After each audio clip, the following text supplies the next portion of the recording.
Thank you for watching, everyone. So today I'm gonna finish the batt-o-matic battery bank.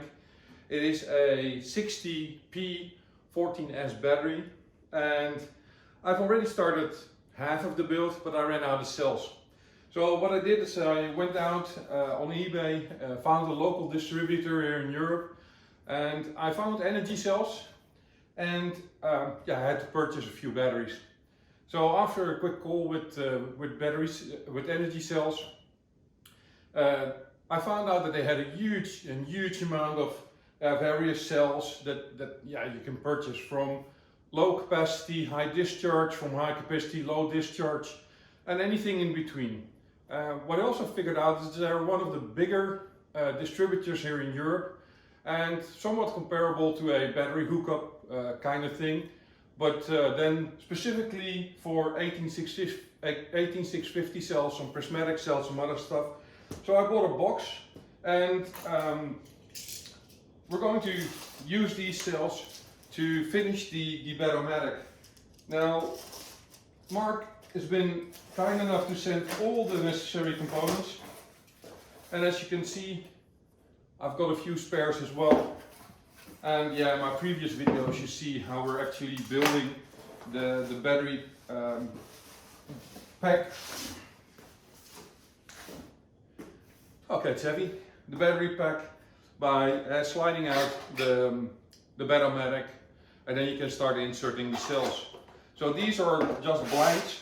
The ones in my battery case are already prepped, made already, the connectors for the batteries. So I'll take those off, and then we can slide out the entire battery modules.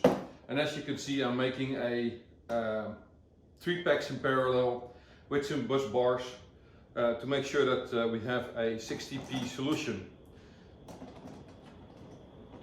So this can now be taken off. I didn't use any of the nut and bolt tips, so that makes it easy. You slide it out, and then we can start inserting the cells. Now, what I did with energy cells, I asked them to ship a specific type of batteries, so they're all the same model, making sure we have the appropriate discharge curves which are matching up with the rest of the batteries. If you do a mix and match, make sure that you're matching the battery capacities as close as possible. With the energy cells, if you buy a one brand, one model, that's no longer needed. You can just start inserting them. And they have been shipping these batteries on store voltage, so there's no need to actually check them. You can already start inserting them in the battery packs, and once you're done, you have a 20P battery cell at 3.4 volts. So let's quickly fill one of them, and then I'll take you to a close-up of the battery pack itself and how it's going to look like.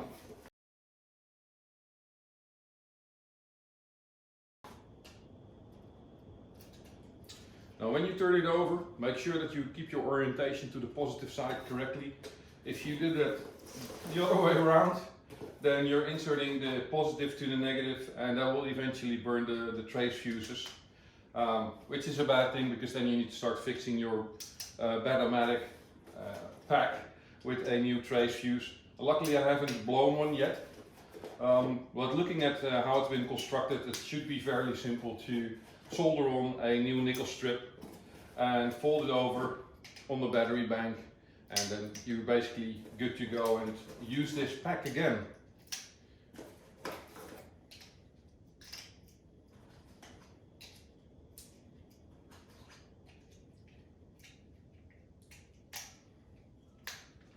So there we go.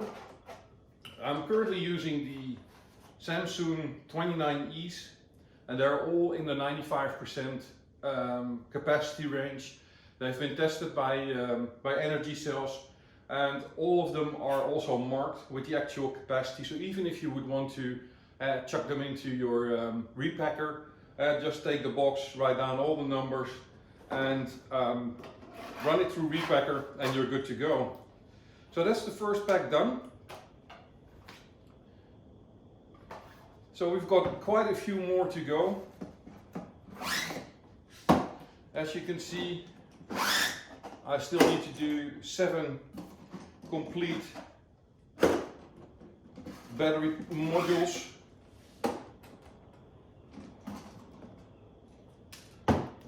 And then I'll show you the inside of the battery case. So I'll finish this one up, speed up the video, and then I'll get back to you guys.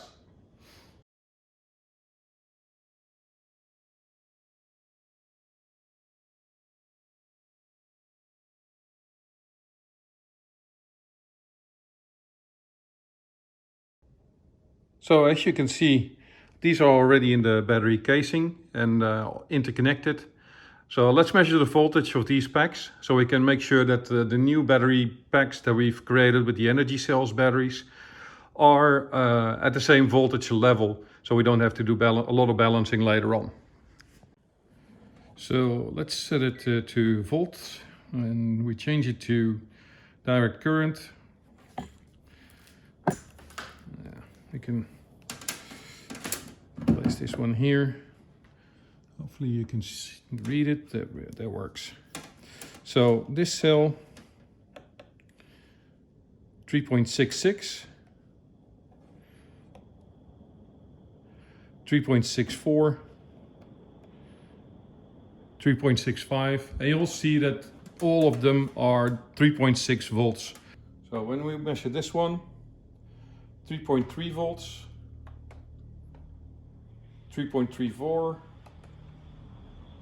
338, 334, 338, and 328. So that's all very close. And what we're going to do is start up the eye charger and make sure that these packs are getting balanced. So I'm going to put the cross connects from the main positive to the negative terminals, tie everything together, and then we are having a 6S pack that we are going to charge with the eye charger up to 3.7 volts, and then of course they will sag a little bit, so they will end up at 3.6 something, which is very close to what we have in the battery pack. So we're now creating the interconnect, making sure the balance leads are connected, and putting the charge terminals on the system, configuring the eye charger for a 20 amp charge current to get this pack to close to 3.7 volts. So this is the last step of equalizing the battery packs. So they're all connected in parallel, making sure that all the cells are balancing to the same voltage. And then once this is done, this is the final step, then the battery modules can go into the battery pack, and we can basically connect them in series, making a full 48 volt battery. And as you can see, there's still 10 amps flowing from one battery pack that I built before to the batteries that I just charged. So you see that this will take some time to balance out. And once that's done, then basically we should measure 0 here, meaning that all the packs are in sync. So this is going to take a couple of hours. I'll check back later on. So for the viewers in Europe, check out the eBay site of Energy Cells, and you'll see the variety of batteries that they are offering. And for the batt-o-matic, it's www.batt-o-matic.com if you want to have a few of those battery holders to play with. So once the battery is done, I will make an additional video. So this is part 1, and part 2 will follow. Stay safe, and we'll see you in the next video. Thank you for watching. Bye.